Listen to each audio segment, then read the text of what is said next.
Dhiisi naaf obboleessa kee olaaka ol jibbini. Dhiisi yoo guddate ma wayyaa gad buusuuf hin himini. Dhiisi ileetti gad darbachuuf soxxii jala naadini. Dhiisi latee ijaa kennuu badiitti yaadani. Dhiisi naaf obboleessa kee olaaka ol jibbini. Dhiisi yoo guddate ma wayyaa gad buusuuf hin himini. Dhiisi ileetti gad darbachuuf soxxii jala naadini. Dhiisi latee ijaa kennuu badiitti yaadani. Fayyaata akkam nagaa jirtu? Ejuli biizii ta'e keessaa dirqamaa kabajaa keessaniif ulfina keessaniifini duun dhufe nagaama sin gaafachuu malee haasaa dheeraallee hin qabu. Dhugumaa otoo dandahamee sila halkanii guyyaallee si waliin haasa'e natti tola. Yoo ammoo alas jiru hubattanii xiqqoo gara kanatti yaada kiyyaa deemsisuurra silaa waan irratti xiyyeeffatamuu qabutti xiyyeeffachuutu narra jira waan ta'eefin yeroo gabaabduu qofaa amma bireekii irra jirra. Waan daqiiqaa xiqqooti isheematti fayyadamee nagaa sin gaafachuu barbaada. Baga jiraattanii dhaamsi sinii qabu dhaamsuma xiqqoo. Oromoon hojii walaa dorgomu arrabaa waliin dorgomiin mataa gadi qabadhaa hojjedhaa mul'achuun homaa gatii hin qabu. Waraanni bilisummaa Oromoo waan barbaadu beeka. Gaaffii sabaati harkaa qaba. Waraanicha egaa kallattii baay'eetiin akkinni waraana hin taane ka godhu waan baay'ee jira. Namni yoo waa gochuu dadhabe qabsoo kanatti gufuu ta'uu yoo baate qabsootti gufuu ta'uu dhabuuni akka nama rasaasa tokko gumaacheetti hin ilaala'ani. Kanaafiyyuu buusii miti dubbiin keenya. Maallaqa funaanuu miti dubbiin keenya. Sirnadha ijaarrachuu feena. Kan boru hegeree Oromiyaa ijoollee Oromoo ijoollee keenyaaf biyya taatu. Mul'ata dhaqabna. Mul'anni kun immoo akka qoosaatti galman ga'u gufuu baay'eetu dura jira. Gufuun kun immoo akka salphaatti hin ka'u wareegama guddaadha gaafata. Kanaafiyyuu Oromoon maallaqa qofaa irratti sammuunsaa qiyyaafatee yoo hojii hojjeta ta'e yeroo hedduu walitti bu'iinsa dhadhala. Ani gama koo yoo maallaqi haa hafuyyuu jechuutti hin jira. Isinummaan ijaarama. Looyerraa haa ijaaramu. Ikoonomistiin haa ijaaramu. Warri injiineraas haa ijaaraman. Jaarsi haa ijaaramu. Ogeessi haa ijaaramu. Jaartiin haa ijaaramtu. Akkas jechuutti hin jira'an. Ijaarsa kana keessatti immoo walitti dhufee abbummaan qabaachuu fedha waraana bilisummaa Oromoo irraa. Silaa qaamaan bira jiraadhee wareegama lubbuu dhangala'uu dhiigaa cabuu lafee kafaluu hin danda'u. Dafqee argadhu irraa immoo yoo lilmee tokkollee bittii fi ta'ee ittiin gumaacha ka jettan yoo ta'e immoo akka nun diignetti, akka nun xiqqeessinetti, akka wal nun nyaachifnetti sirnaaf tartiiba tolfanneerra sanaan nu gumaacha. Yoo sanaan gumaachuu ka hin barbaanne taatan immoo dhaaba tolfadha. Woboo qofaa miti haa baay'atu rakkoon qabu. Sabni guddaan kuni yoo dhaaba baay'ee qabaate mormiirraa hin qabu. Maqaa woboon garuu daldalamuun qabuuni ejjennaa makoo yeroo hundumaati. Hanganaafin oduu gama diyaaspooraa kana dhiise. Ergan oduu dhiisee hojii matti hin jira. Waraanni bilisummaa Oromoos hojii matti jira. Namni yoo walii galuu dadhabee akka walii galuu hin qabnetti walirraa fagaachuu osoo hin taane walii galuu dadhabuu keenya irratti walii gallee walii beeknee taa'uun ni danda'ama. Dhuguma iffartii guddaatti gootanii baay'eetti investi gootanii qophii kana qopheeffattanii yeroo dheeraa tonsi waliin ture natti tola. Garuu qophiima kanallee fashalsuuf doomsuuf Oromoomti jiru kun akkitti walirratti hojjetanis immoo akkasuma hin arge. Ani carraa waan miidiyaa waan akkasii hordofuu sana hin qabu. Kan hojii makootti hin oola. Amma immoo ergan as dhufee daqiiqaa 2-3 ennaan laalu waan akkasiifaatu deddeema. Ela yaa Oromoo maallaqni miileenaan hojjennee argineetu bu'aasaas fafasaas tempteeshinii inni qabu hundumaa argineerra. Dubbiin maallaqa miti. Dubbiin qaanii gabrummaa bara dheeraa jala jirru jalaa bahuudha. Dubbiini bara waggaa 5, 10, 20, 30, 40, 50tti Oromoon eessa gahuu qabdii tarsiimoo tokko lafa kaa'achuudha. Bilisummaa arguu dandeenya ta'a, arguu dhiisuu dandeenya ta'a. Biyyi hin darbu, sabni hin darbu, dhaloonni hin darbu.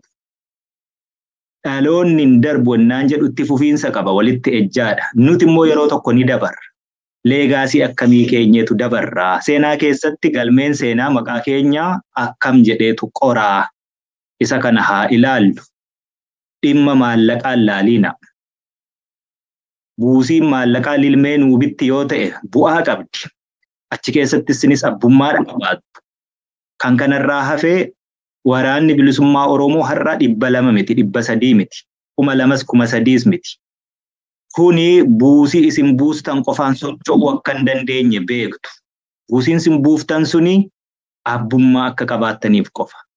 Waraanni bilisummaa Oromoo bajanni isaa guyyaatti miiliyoonaanidha socho'a.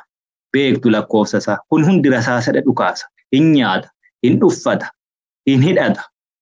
Kanaaf iyyuu dubbiin maallaqa silaa otoo taate, maallaquma walitti qabachuu osoo taate, kara deemaa hundumaayyuu gabbaruun hin danda'an. Dubbiin maallaqa walitti qabachuu miti. Kanaaf tokkitti daandii kaayyanneerra. Daandii sanarra deemaa. Wal tokkoomsa. Daandii sana dura immoo dhaabbachuu barbaaddu yoo ta'e, diinnuun nu dura jira rakkoon qabu. Wal hubannee ijaaramee waan biraa karaa kanarra Oromooni gaaffiin ishee galma ga'uu danda'a jettanitti amantan hojjedha. Waan baay'ee argeera. Dhaqaarraa hirmaadhaa jedhamee kan achii booddee garuu buusii immoo karaa keenya fidaa. Waraanni bilisummaa Oromoo karaa isa baasuu danda'u tolchate karaan biraa hannisummaa barbaachise. Hanna sana nurraa dhiisa of danda'a. Yoo kamaraate jiraate wal ta'a maraatuu keessan hidhadhaa Oromoo. Yoo rakkate jiraate wal ta'a buusaa gonofaa qaba, aadaa qaba Oromooni. Oromoon beela'ee naman kadhatu wal gargaara. Hankanaachi gaachana sabaa ka ta'e kan silaa namni yoo maqaasaa dhaga'u akka barbaadetti waan barbaade huccuu ofiiyyuu ofirraa baasee kenna waan ta'eef ishee sana jala dahattanii waa gochuun gaarii miti. Namni mana kana keessa jiru hedduun isaa nin beeka. Commit warra of kennee olola hedduu dandahee wal harcaasuu mannaa waliin dhufnee waliin taanee tokko taanee waliin dhaabbannee qaanii gabrummaa addunyaa kanarratti hiriyyaan qabne sabni guddaan kun warri na gabroomsee lakkoofsaan nun caalu, dinagdeen nun caalu, baay'ina uummataan nun caalu, baay'ina daangaa bal'ina lafaan nun caalu, wiizdamiitiin nun caalu. Yoo waan fedhe ta'eyyuu carraa barnootaa yoo dhabe Oromoon natural wisdomii qabaa jechuudha. Kana hunda keessa dabartaniitu olola meeqa keessa dabartaniitu asitti walitti qabamtanii jaarmiyaa ABO buutubuutti jirtan. Namni hedduun ABO boon beeknuu jedha. ABO'nis WBO'nis numaa jechuutti jirra malee maqaa haaraa miti kun. ABO'n jaarmiyaa siyaasaati. Jaarmiyaa siyaasaa hawaasummaa, dinagdee, dippiloomaasii, waraanaan galma ga'uuf hojjetu. Sana keessaa sheerii guddaa ka qabu lafeetti cabee dhiigatti dhangala'ee lubbuutti dhabee ka sheerii guddaa taphatee galmaan ga'uuf hojjetu WBO. Kanaaf iyyuu WBO'n kontroolii ABO irratti qabaatee ABO WBO ta'e malee wanti jijjiirame tokko iyyuu hin jiru. ABO WBO'n beekonnaa jettu WBO'n beekuu jechuun waan biraa tokko iyyuu hin qabu. WBO'n beektan yoo ta'e immoo akka inni ta'uu danda'utu naan galuu jechuudha.